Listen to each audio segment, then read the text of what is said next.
Welcome to the Partnership Economy. This podcast explores the power of partnerships through candid conversations with industry leaders. Join our hosts, Dave Yavano, CEO, and Todd Crawford, co-founder of Impact.com, as they unpack the future of partnerships as a lever for scale and an opportunity to put the consumer first. Welcome back to the Partnership Economy podcast. This is your host, Dave Yavano, and I'm delighted to announce this week's guest, Becca Bahrke.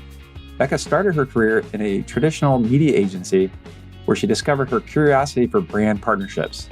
This inspired her to work in talent management, and today she's CEO and founder of her own company, Illuminate Social.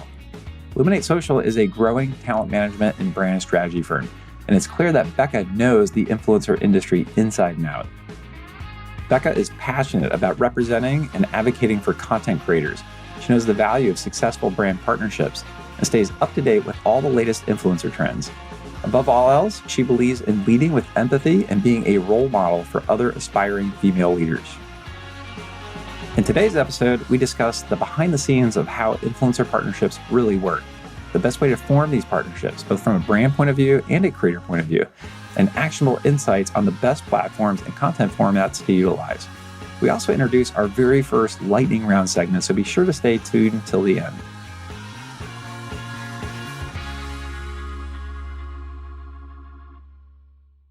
Welcome back to the Partnership Economy. I'm excited to welcome this week's guest, Becca Bahrke.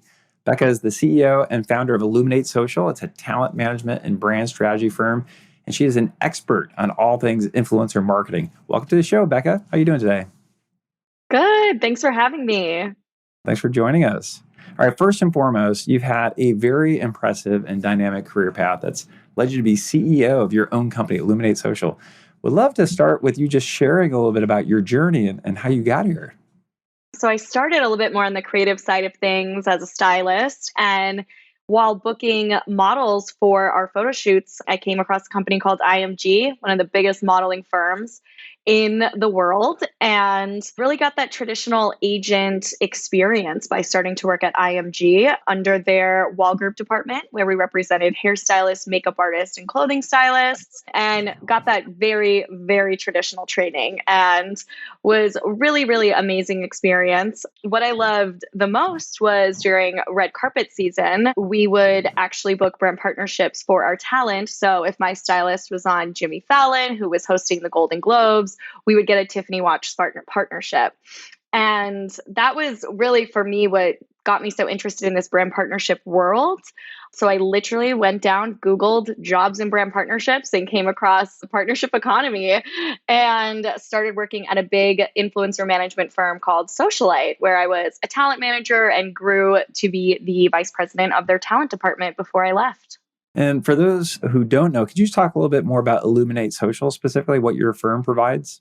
So we are first and foremost an influencer management firm, and we handle all brand negotiations on behalf of our influencer. We represent them exclusively. So we're handling their 360 careers, starting with brand partnerships, negotiating the contracts, executing those programs, being the point of contact for the brand on behalf of the influencer to really help streamline, make everything very professional.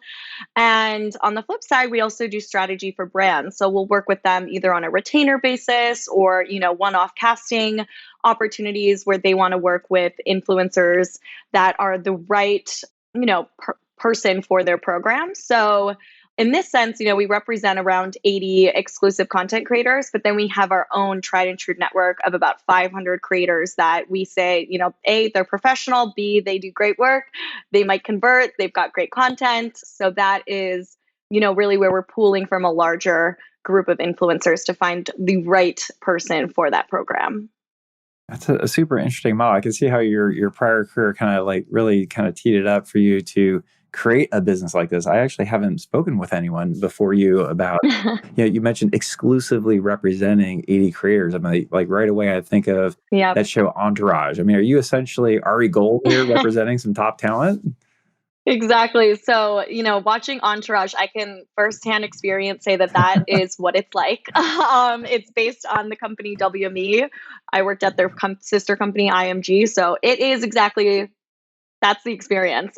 And yes, I would say what makes us different is we're not agents, we're really managers. So we think about everything about their career. It's not just something that makes us a dollar, but something that is really going to further the strategy of their career, how to make them even bigger, whether it's product lines, a TV show, a book deal, et cetera, and how can we really diversify their streams of revenue? So are you handling all of those aspects of what a creator might get into within your firm, or do you partner with other firms for some of those things?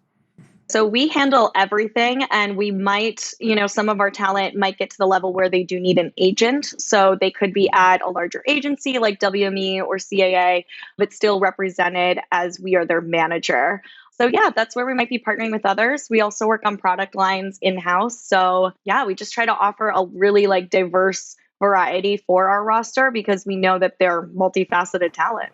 Okay, you just sucked us into this Hollywood imagery here. So I think, the listeners got to be dying to know, the types of brands, the types of creators that you're working with. Can you just unpack that a little bit more? So when I first started in my career, it was definitely more about the fashion bloggers. That was really the big term, was blogger, blogger, blogger. And, as this career or this industry started blooming, we started calling them influencers. And, I think that started getting a really interesting world of people. It was still primarily fashion focused and this very luxury lifestyle, very aspirational. We started getting those travel influencers. And, now what I kind of saw happening with, especially in 2020, with TikTok becoming huge and everyday people becoming influencers, we really tried to shift the word to content creators. And that's where we think the people we represent specifically are very relatable versus aspirational. So they may have 10% aspirational quality, but 90% relatable. So it should feel like you're getting tips from your best friend, but you kind of are a little jealous of their life, so you want to emulate it. And I would say those are the kinds of creators we like to represent. They're kind, they're professional. They still need us for a little bit of organization, but they really have that relatable lifestyle where it's transitioned to the kinds of brands we work with. So yeah, it's not as sexy of the days where we worked with Audi and Armani Beauty and all of these big luxurious brands, but right now we're working with brands that have huge, massive budgets, and they're shifting from, some of their traditional advertising dollars to now influencer marketing. First of all, I love that description. I heard it first from you previously. I hadn't heard it anywhere else, but this idea of aspirational versus relatable, I think that's super helpful for people who are trying to work with creators to think of it that way, right? And just to maybe repeat what you said to make sure that myself and the audience got it right. When you talk about an aspirational sort of creator, that's almost like Hollywood status, right? That's somebody that's just exactly. so far up there. That's not your typical lifestyle. And having them behind your brand, maybe it's an awareness play, or just fits with that brand uniquely. And then that relatable is like your everyday person who maybe is a subject matter expert or just passionate about it. There's just something that other people can easily relate to. And it's just more about the content, I guess, that they're creating and less about the image of that person. Is that the right way to think of it? Exactly. I mean, I even think back in the day when you'd see Britney Spears for, what was it? She either had Pepsi or Coca-Cola, but it was caught she was drinking something else. And it's, when people are like, oh, Britney Spears doesn't really drink that. When you have these relatable content creators, you can actually feel like, yes, they're promoting this product and I know they probably use it. So I think that that's where we see a big difference. I mean, don't get me wrong, the Armanis and the Audis of the world still want that luxury partner because they want to be an aspirational brand. But I would say that most of the brand spending in the space should be working with people that really do make up what consumers look like in America. That's awesome. Yeah, I think that's super helpful to think of it that way. So what would you say is the mix of creators that you're working with if you had to guess inside Illuminate Social? So I would say, 10 to 15%, we've got that aspirational vibe where it feels like, they're traveling to Europe. They were wearing a little bit of more high-end brands. They're still using some of our more relatable stuff, but it's much more of that, they've got a little bit of that aspirational content creation that's very professional, high quality. And then I would say about, 75% to 90% are these very relatable content creators that live in Utah, Idaho, in middle America, have big families and, go through the normal struggles of kind of an everyday person. And I think that that's what their followers love is they follow them and they're like, oh, I really like, I feel her. I get her. She is me. And then I want to buy everything she promotes. Uh-huh. And are most of your creators women, just out of curiosity? Definitely. We are primarily women and majority mothers is our focus. Very good. And would you say it's their full-time job, being a creator? Are they like fully dedicated? It's like their life is online and shared with their audience? I would say 95% of our roster, this is their full-time income, their full-time job. We love to say, we're a team of women and we represent a lot of women who are the main breadwinners for their family. And that's such a lovely thing. We feel very proud and accomplished to be able to say. And then we've got a few influencers who are also real estate agents or doctors and have more of those expert kind of level positions that kind of give their influence validity. Mm-hmm. Yeah, I've spoken with a number of creators myself, and I'm just really fascinated on, like, and maybe at some point we can together, you get someone on the podcast here and talk about like how that changes your life. That's a big decision to put your entire life out there to be judged. I think of that movie. What's the name of that movie? The Circle or something like that. Tom Hanks was. I actually read the book before the movie came out. But it was this world where like everything is just fully transparent out there. Everybody knows everything about you, and you're constantly rated on things. It's a little scary to kind of think about it. But any insight on what that's like for a creator, or like the day in the life of being a full-time creator as a job, that sole breadwinner of the family? I mean, I think that what you said is as a job. I think that's what some creators struggle with is treating it like a job and treating it like their whole life. Those who treat it like a job, I see have a little bit better mental health and well-being because they're like, okay, these are my hours I'm on. I know I need to post this content. I know that I need to show my whole lifestyle. I need to show what I made for breakfast to when I'm putting my kid to bed. But can I do that with some boundaries and making it kind of my 9 to 5 in a sense? Others who get so overwhelmed because they're like, we have to show everything all the time, always on. I do see those kinds of creators struggle a bit more because there is that pressure and feeling like you're never turning off. So I will say, if I was a content creator, I would definitely create those boundaries because otherwise you're just nonstop working and you don't have that separation. We also see a lot of content creators who bring their husbands or their partners into their business. And in that sense, they might leave their full-time job because this is thriving enough and this is really a big business. And how do you create those boundaries? I mean, working with a partner, I can't even imagine. And you live together and you have children. How do you really treat this like a job and have that on time and that off time? It's the only way to survive. Yeah, it's hard. It's got to be hard because the audience is there for them and their lifestyle. The more successful ones, anyway, that have large followings, they're not there to be sold a product every day, right? They're there for the stream of life, and then products are kind of woven in between, right? And that's how Exactly. they're monetizing. Essentially, they're doing it in a very authentic way.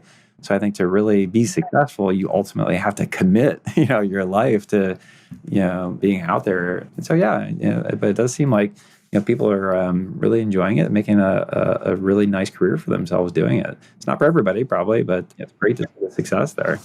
It's really like a reality show for each influencer.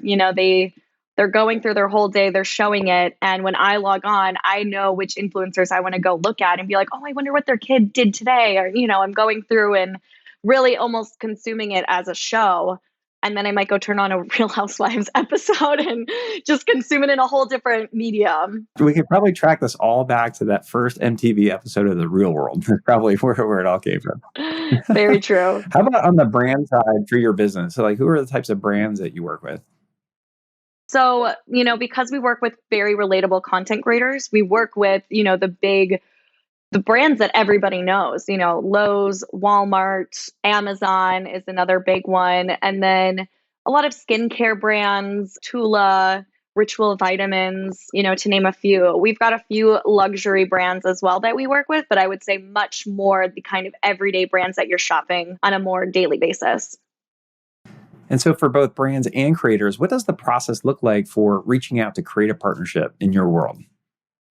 That's a great question. There's, two different ways that we might start working with a brand. One is they reach out to our influencer first, which is probably the most common, I would say, to begin with. And because they're exclusive with us, They introduce us on that email thread and we start having negotiation discussions.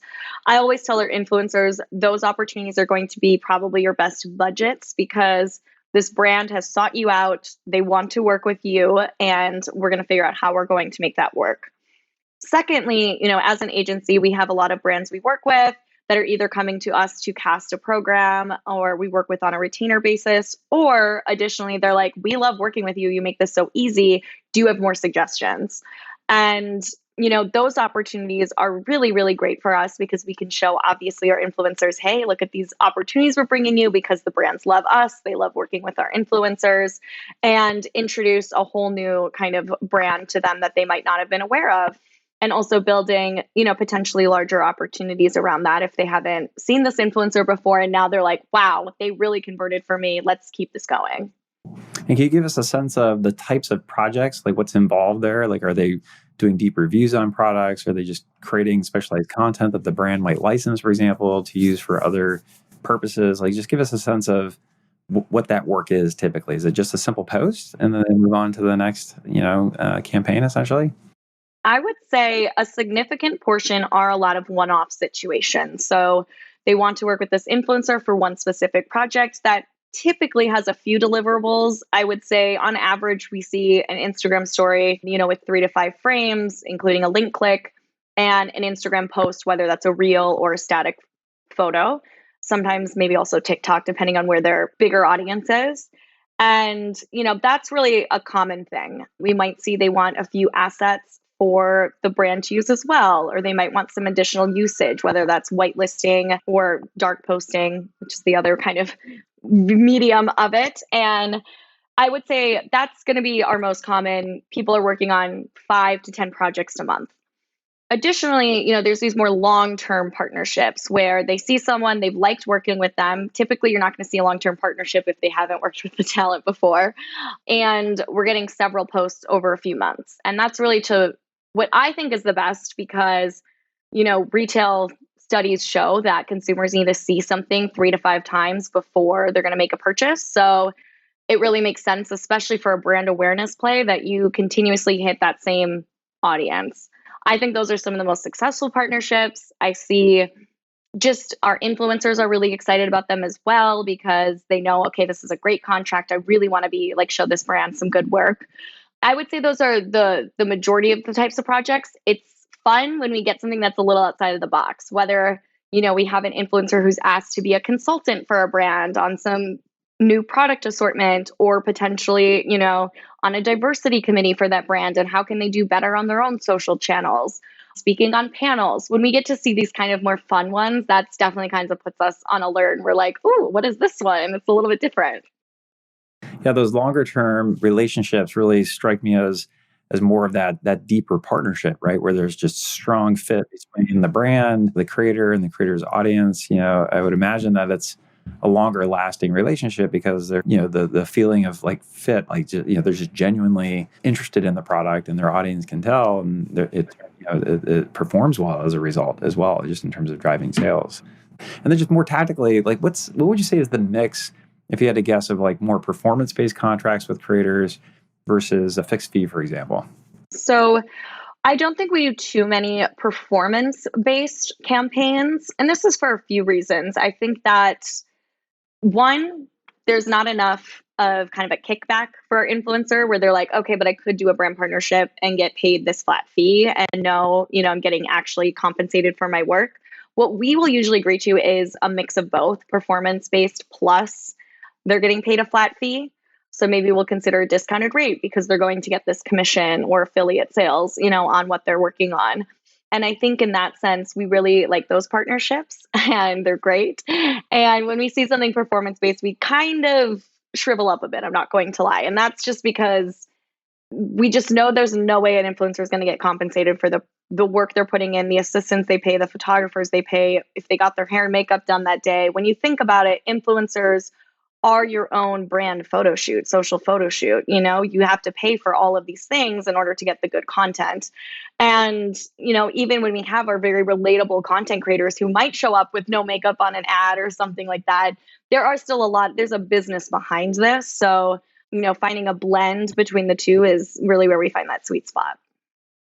Yeah, I've talked with creators in the past, and it seems like a lot of them start with a performance relationship with the brand, right? They're passionate about a certain product, or their audience is asking them to do some research for them, and they'll just go and proactively grab some affiliate links, add them to their description, and it builds over time. I think brands recognize that it's almost like a lead for the brand once they start to see, growth and referrals that might come from a creator like that. And that leads to like a deeper engagement. It could be, kind of a more meaningful, performance relationship, but then, get more, seasonal, like brand-based deals that will turn off and on.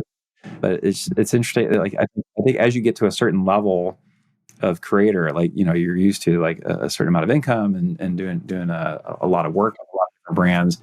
Maybe you're a little bit more selective, like you don't need to rely on more of the performance, sort of things. So, but, I think there's a big critical mass of maybe earlier stage creators and influencers who are taking a more performance-based approach. But I think the ones that do it authentically, I've seen it tend to lead to more meaningful relationships with brands that just keeps growing and can become a lifestyle. Absolutely. I think that especially growing, like you mentioned, aspiring content creators who want to get to that level that this is full-time income, we do see, like we suggest, like this is a great way to start integrating this in your audience, really training them how to make purchases by using these affiliate links.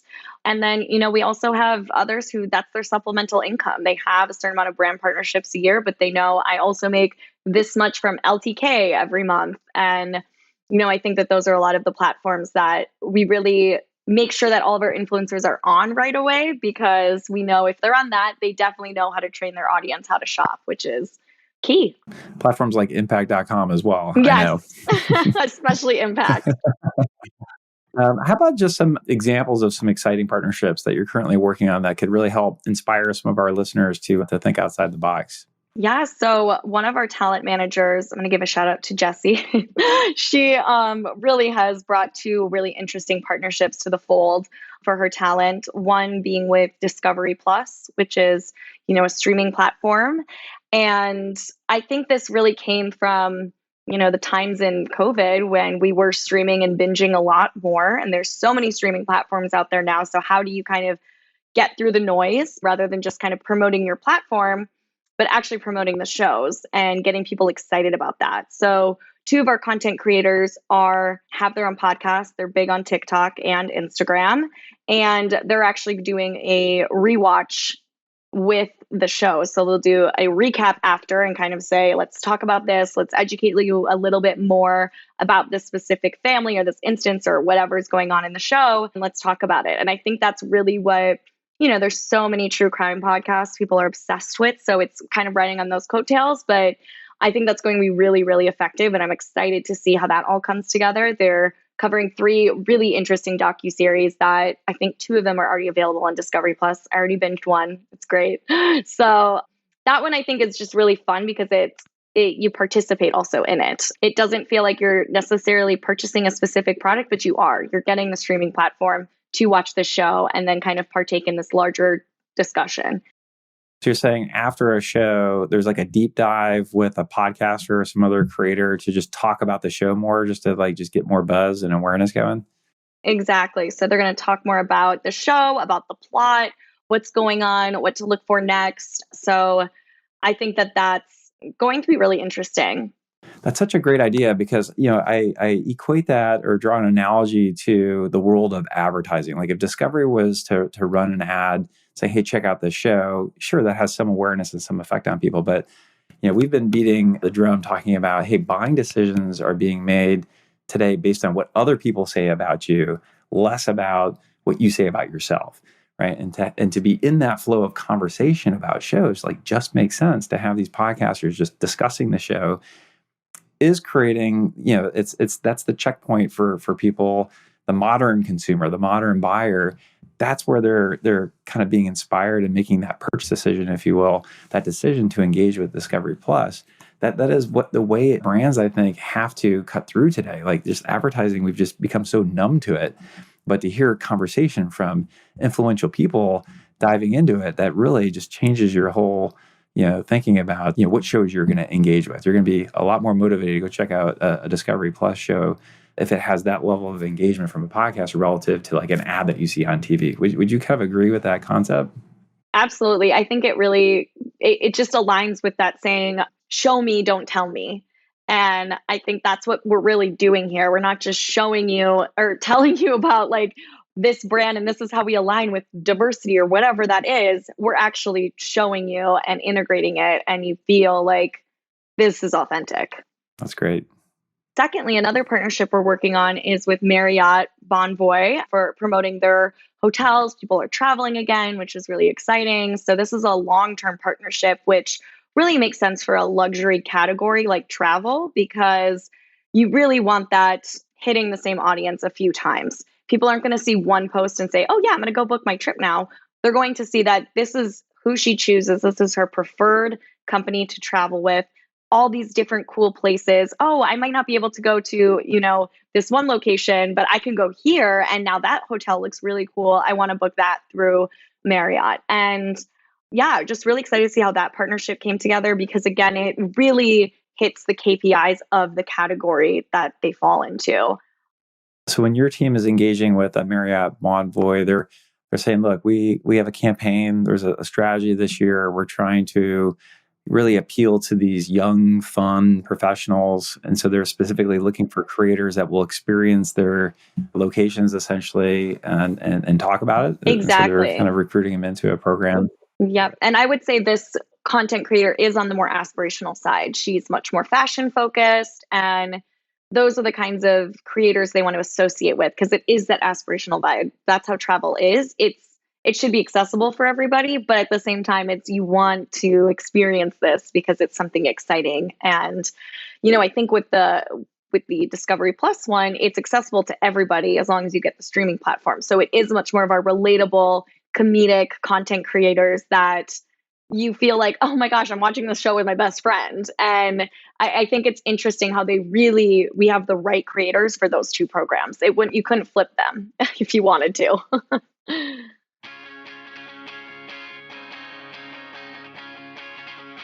Illuminate Social has culminated a strong roster of creators, and it's fascinating to hear how Becca thinks about her talent and the categorization of aspirational versus relatable types of creators. These categories can really help brands understand who's the best fit for their products and goals.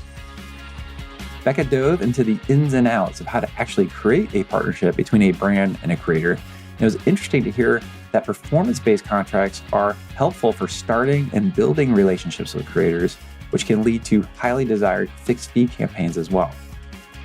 I also encourage you to think outside the box and take inspiration from the innovative partnerships that Becca mentions, like Discovery Plus collaborating with creators to recap their newest shows on their own podcast.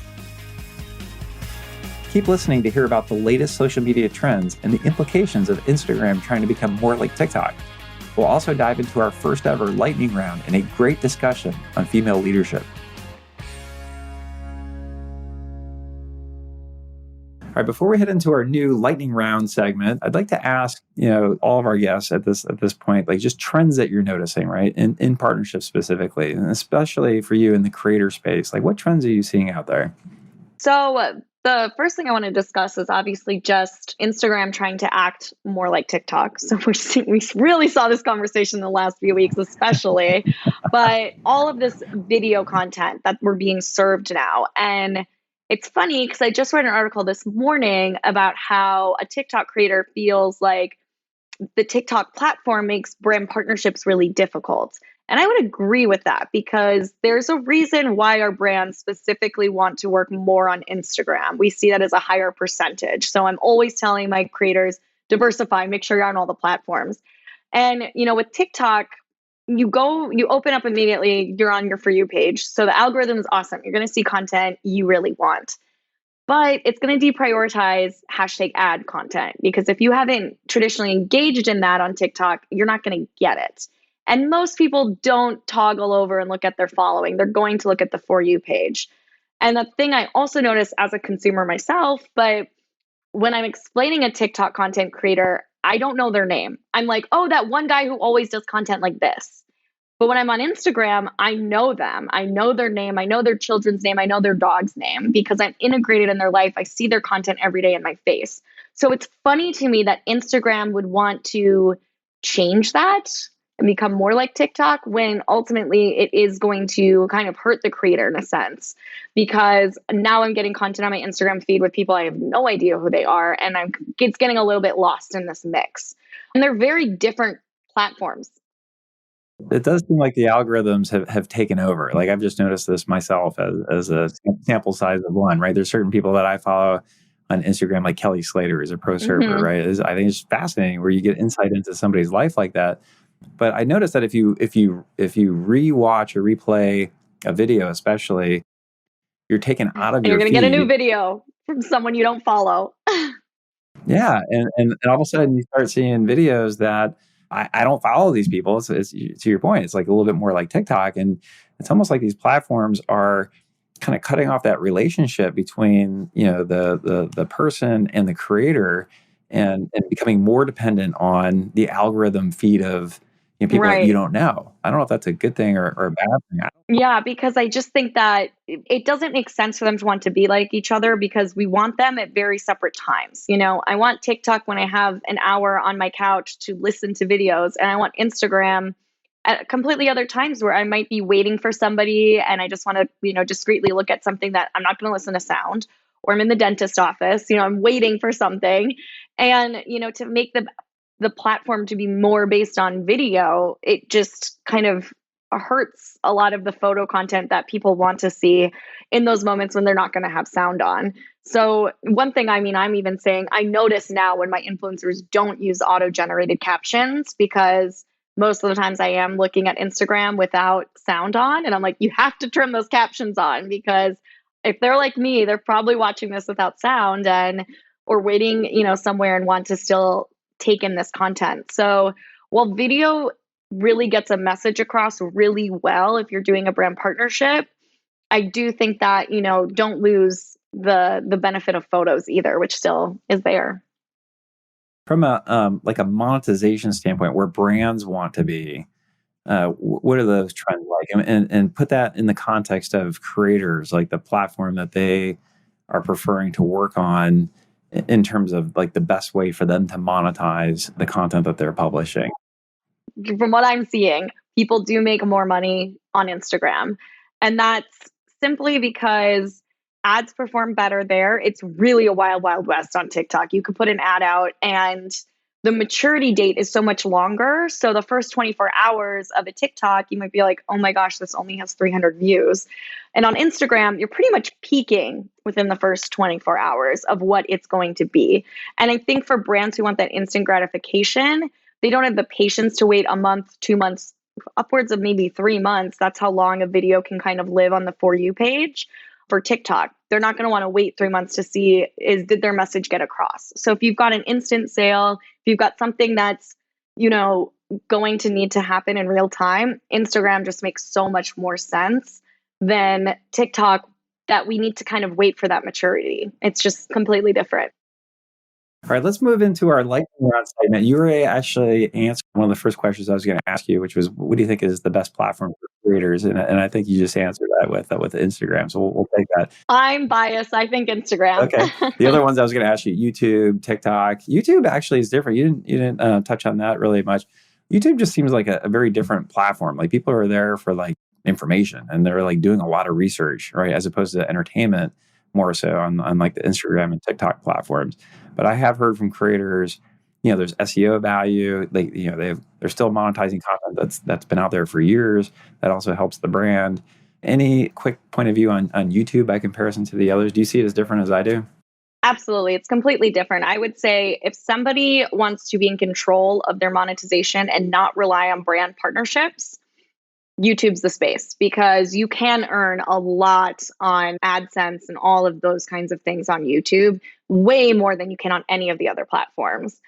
Or affiliate links. Like a lot of creators on impact.com, in the description, they're doing deep, like well published product reviews with affiliate links in the description to get a commission on those sales. Exactly, because it's a search engine. I think that was my favorite thing when we went to the YouTube offices and they're affiliated with Google. They're like, we're the only platform that's literally a search engine. And that definitely puts such a unique perspective on it, and why, makeup creators do so well on there, because people Google, how do I do a cat eye? And there's a video. You can't do that on Instagram. I actually had this as myself as a consumer. I was like, oh, I really want to do a cat eye.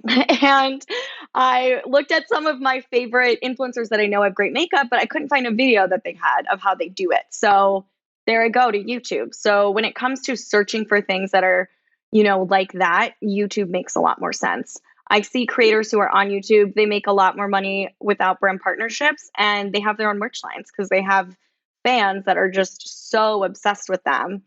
It is a lot of work though. It's very different work than Instagram and TikTok. It is. Yeah. So as your practice gets bigger and you're repping, more creators, I mean, like Lenovo, for example, on the impact.com platform, working with a lot of, I'm just blown away at these like high-end gaming laptops. There's no way that you are making a purchase decision about a gaming laptop without doing YouTube video after YouTube video, benchmark comparisons, unboxing video. Like there's just a lot of dramatics that go into the next greatest version of a laptop. And like, where do you go for that research? You could be buying a tennis racket, anything that you're buying. You're doing, well, I think the average research now that somebody's doing is 22 points of research before making purchases like that. Something beyond an impulse purchase, like a t-shirt or Not me. I'm an impulse buyer. Okay. How about video or photo content? Which should creators be prioritizing? I hate to say it, but video. And it's just because that's what the platforms are prioritizing. So you have to keep up with that. Okay.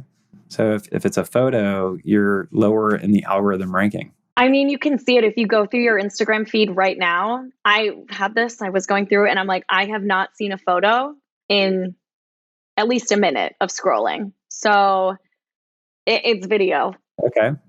How about influencers or creators? What term do you prefer? I really change them up a bit, but I push for creators. I think it's a better word. I think that influencers get a bad rap.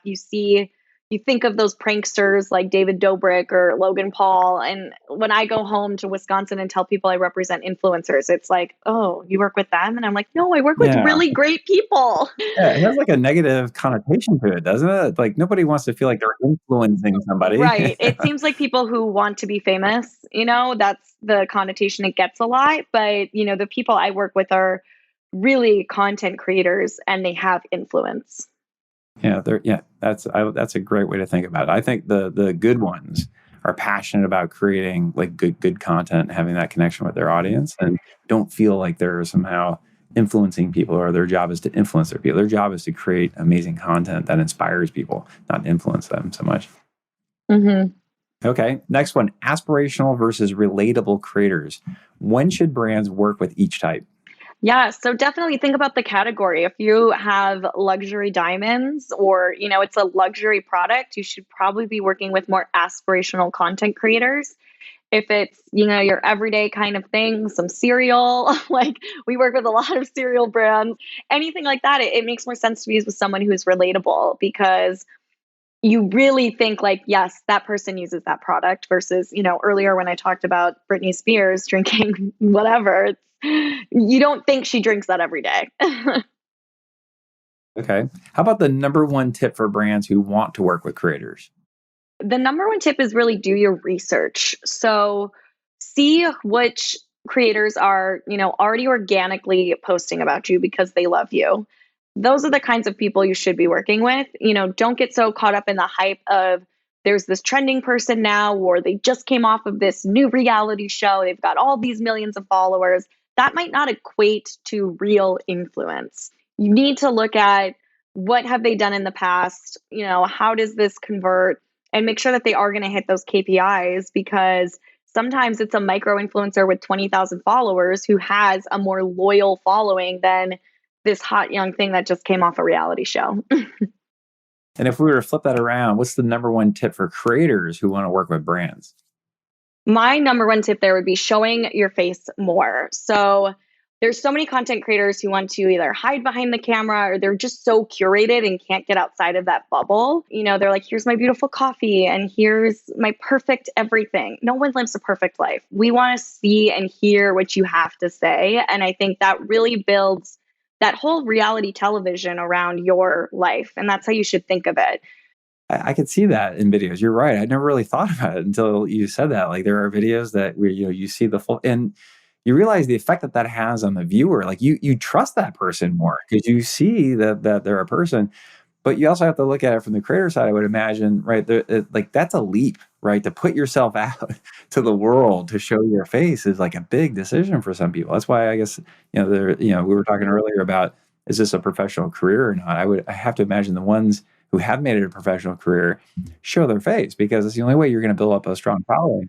They show everything. They might show, they're locked in a closet and crying because their children are driving them nuts that day. Like that feels relatable. And I see that content gets, tenfold the engagement from a normal post and really just kind of, embodying that whole thing of, if I were to ask my followers, do they know my dog's name? Do they know, all of these things? Because on the flip side, when my creator comes to me and says, I want a partnership with a pet food company, first thing I say is, you have a dog? Like, if I don't know you have a dog, you're not going to get a pet food partnership. So think about that. If there's certain categories you want to be working in, make sure you're showing that in, in your feed that I can see that in 3-second scroll. And additionally, it's very helpful to work with a management firm where you're going to get insight on all of the partnerships so many other creators are working on, making sure you're getting fair rates and that everything is staying professional. All right. And for our final rapid fire question off the top of your head, who are some of the innovative creators that our audience should check out? I've got a few from the Illuminate Social roster. And first and foremost, we love Dylan Mulvaney. She is the top trans TikToker. And she branded these 100 days of girlhood and really walked through what it was like with her transition and this journey and inspiring so many people to feel a lot more confident in their own journey. So love her. I think she just has such a great story that she's sharing. Additionally, we love this couple and family, the Lashleys. They are a family of neurodivergent people, and that's ADHD, that's autism, and just sharing what that looks like to function as a couple and a family and how they go through this and really destigmatizing a lot of those things. And then I think lastly, we represent Dr. J. Max Slaughter, and you can't imagine a Dr. Slaughter. I know that's a crazy name, but he's an ER doctor and amazing educational videos, but also just fun videos too that keep people kind of on their toes. I think though his greatest impact is just raising awareness on mental health for frontline workers and for healthcare workers. And we love and appreciate him. I think that any of those three creators, it's funny, their biggest following is on TikTok, but I would say most of the partnerships we're seeing on, Instagram and TikTok as an additional value channel. So yeah, video is king. All three category people I just said are all video content creators. Yeah. Awesome. Thanks, Becca. You survived the very first lightning round here on the Partnership Economy podcast. That was awesome. So there's a lot of great tidbits in there in just a couple of minutes. I appreciate that. All right, as we come to a close, I'd love to chat about a topic that I know that you're passionate about and that everyone, I think, could benefit from learning about is female leadership, right? So I have a two-part question for you. How would you describe your leadership style? And then secondly, what advice do you have for both other leaders as well as other people aspiring to be leaders, and especially women?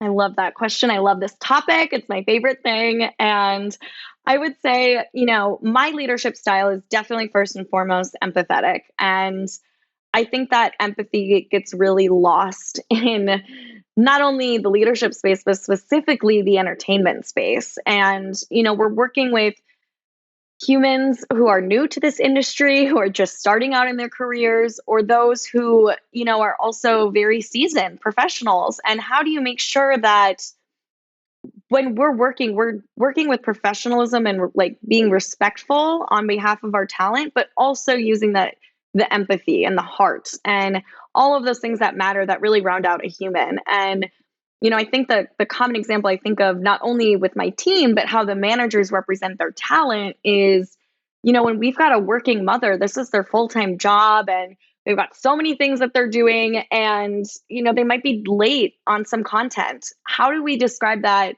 to the brand and say, be a human here? There's a lot going on. She might be a little late on this deadline, but it's going to be knockout content, versus yelling at our talent and being like, no, get your stuff in on time. There's no way to work. And, from firsthand experience then with internal teams, I've seen just a lack of that and thinking, whether it's raising your voice to a level that's just inappropriate, literally throwing things at people. It's the entertainment industry is it's wild. And I think so many positive things have happened in the past few years in order to make teams more diverse, in order to make teams, really raise up women.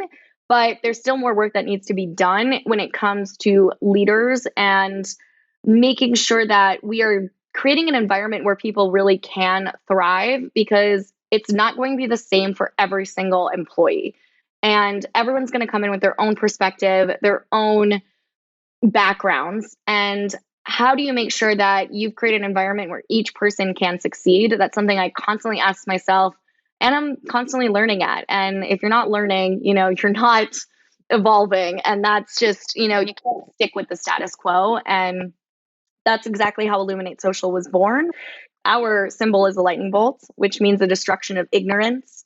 And that's really why we created Illuminate. It was to, go against the grain, stop doing the status quo, and really know that this is the way to do things. And, there's also different perspectives. I constantly am learning from my team. Let's do this way, or have we thought about this? And that's the only way that we're going to be successful. Really, really powerful. And I appreciate you sharing that. It actually reminds me of this book, Lean In, written by Sheryl Sandberg. I had a chance to meet her and work with her at a prior company that we did a lot of business with, Facebook. And just incredibly inspiring. I actually got autographed copies for my two daughters. They're 22 and 21 now. They've read it. We've referenced it a number of times about just what it's like, being a woman in today's modern workplace. And like Sheryl Sandberg, she was telling me that she was giving a talk at Facebook. And then she said, okay, that's it. No more questions. And there was these two guys in the back going, ooh, ooh, ooh, ooh. And she called on them. And she answered their question. And then this woman comes up to her afterwards and she says something like, well, you said no more questions, so I didn't raise my hand. And what she's like, oh my gosh, I wrote this book, Lean In, and here I am as a leader of a company, not doing some of the things that I articulated. And what she realizes that, men by their disposition they tend to be more aggressive. They just are. They're just wired that way. And so they're the ones going, ooh, ooh, ooh, ooh. A woman, generally speaking, she was saying, is a little bit more passive. You say, okay, no more questions. They're thinking, okay, no more questions. We're done here, right? And it's just like, as a leader, it's like you have to be aware of those things, I guess, that people are different. They react differently to things. I've seen that firsthand. So my team is all women now, but in previous positions, I've managed men, and seeing the difference between, when we do quarterly reviews, my male employees asking for a raise every single quarter, and my employees, when I've said, we only do raises once a year, still asking that every quarter, and my women not asking because they know we'll do it at the end of the year. And it's funny because I think like, oh gosh, should we be paying him more? And then I'm like, wait. We have a process for a reason. And, how do I make this an environment so that people have that opportunity? And specifically at Illuminate, when I'm interviewing candidates, I'm always saying, somebody who thrives here is somebody who's going to speak up and ask for what they want. I got where I am because I built that path. And I think that's really hard for women to say, I deserve this role. I deserve this promotion because I'm going to do a great job. And, I think a lot of people want to wait for that promotion. They want to wait to be asked. Okay, this is the time you're giving me a promotion as my leader. And I'm like, no, flip the script. I want you guys to come to me. I'm going to put that actually on you guys to really, and I shouldn't say you guys, I'm going to put that on you women, you ladies, and, really have you come to me and say why you deserve something, because I don't think there's enough opportunity for women to just organically do that. So that's really what we try to do at Illuminate. And I know it's uncomfortable and hard for people, and I know some people hate it, but I'm going to push them outside of that comfort zone because they're so good at asking for what their talent deserve. And it's so hard sometimes to ask for what you deserve as an individual. And this is all part of what it means to be inclusive, I think, as a culture. And it expands beyond, just the things that we're talking about. It's as simple as, how do you deal with like remote workers now? A lot of companies have hired a lot of remote workers, and it's kind of like, how do you include them and make them feel equal at the same level as employees that are coming into the office 3 days a week now, and not feel like they're at a disadvantage with the professional career path within the company just because they're remotely located, like a lot of us are now. Right.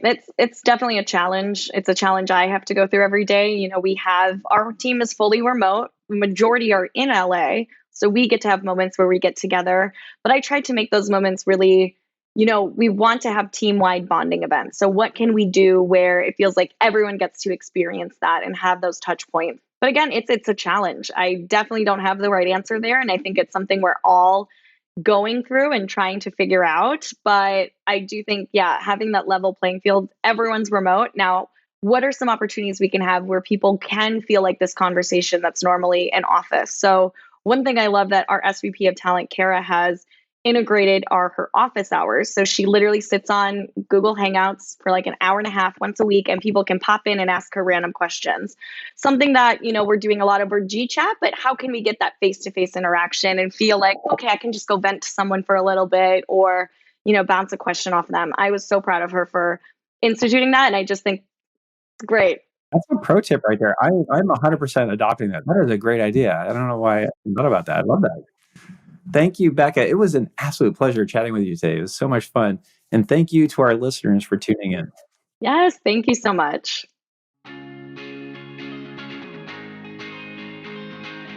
The influencer landscape is always changing, and it's important to stay on top of the latest trends.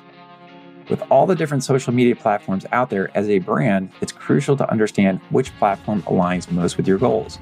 And for creators, Becca recommends using Instagram due to its fast audience response time and creating video content to play to the algorithms. I also agree with Becca that the number one thing a creator can do is show their face and their life more. The more transparent, the better, in order to more deeply connect with your audience. We touched on a lot of tips and tricks in just a few minutes in this episode, and I thoroughly appreciated hearing Becca's thoughts on female leadership.